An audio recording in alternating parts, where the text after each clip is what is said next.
Assalamualaikum warahmatullahi wabarakatuh.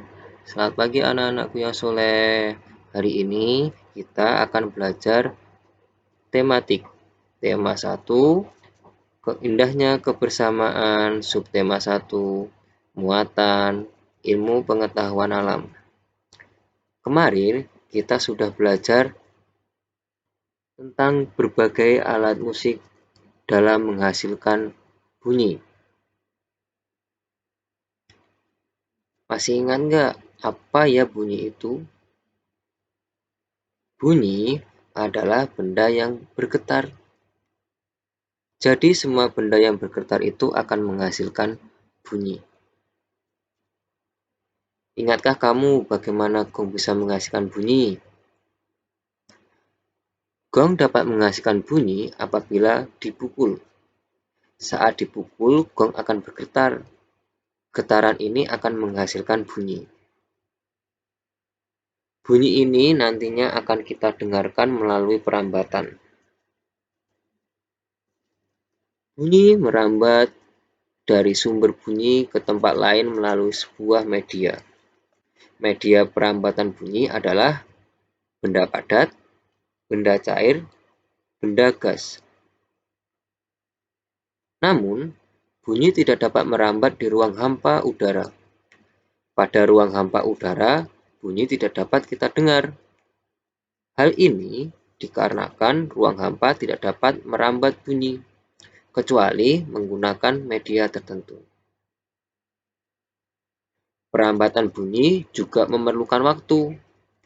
Kecepatan perambatan bunyi disebut cepat rambat bunyi. Kecepatan perambatan bunyi melalui berbagai jenis benda tidak sama. Hal ini dikarenakan setiap benda memiliki kerapatan yang berbeda-beda.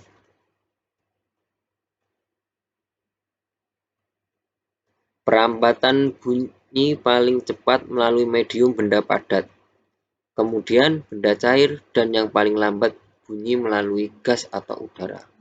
Hal ini disebabkan oleh susunan partikel zat padat dan zat cair lebih rapat dibandingkan dengan susunan partikel udara. Syarat sebuah bunyi dapat didengar adalah 1. Jika terdapat sumber bunyi. 2. Media penghantar. Ketiga, indera pendengar atau telinga. Nah, itu adalah syarat-syarat sebuah bunyi dapat didengar. Selanjutnya adalah contoh bunyi merambat melalui benda padat.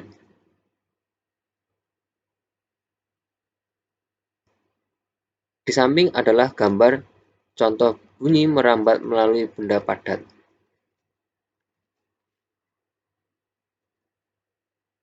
Untuk membuktikan bahwa bunyi dapat merambat melalui benda padat, kamu dapat melakukan percobaan seperti gambar di samping. Siapkan alat dan bahan, yaitu selang plastik yang panjangnya 2 meter atau lebih. Pegang salah satu ujung selang dan meminta teman kamu memegang ujung satunya. Dekatkan ujung selang ke telinga.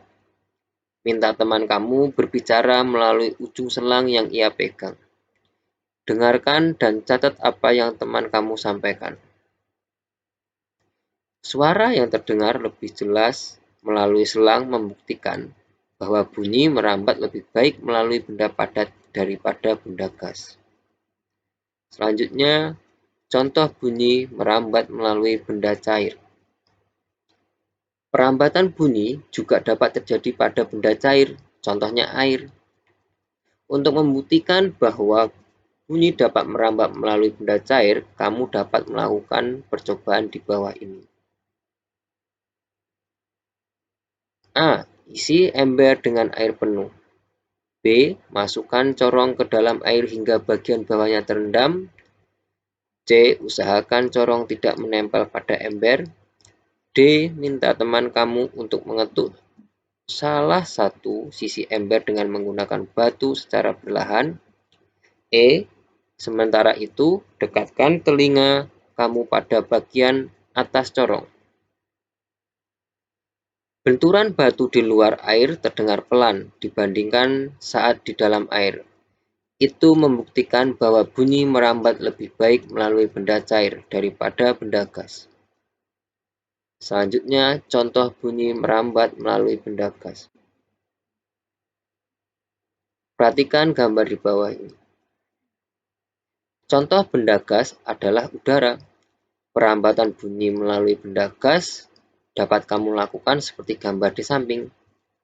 Jadi ketika lonceng digerakkan akan menimbulkan suara yang masuk ke telinga karena adanya getaran. Hal itu membuktikan bahwa suara lonceng dapat merambat melalui udara.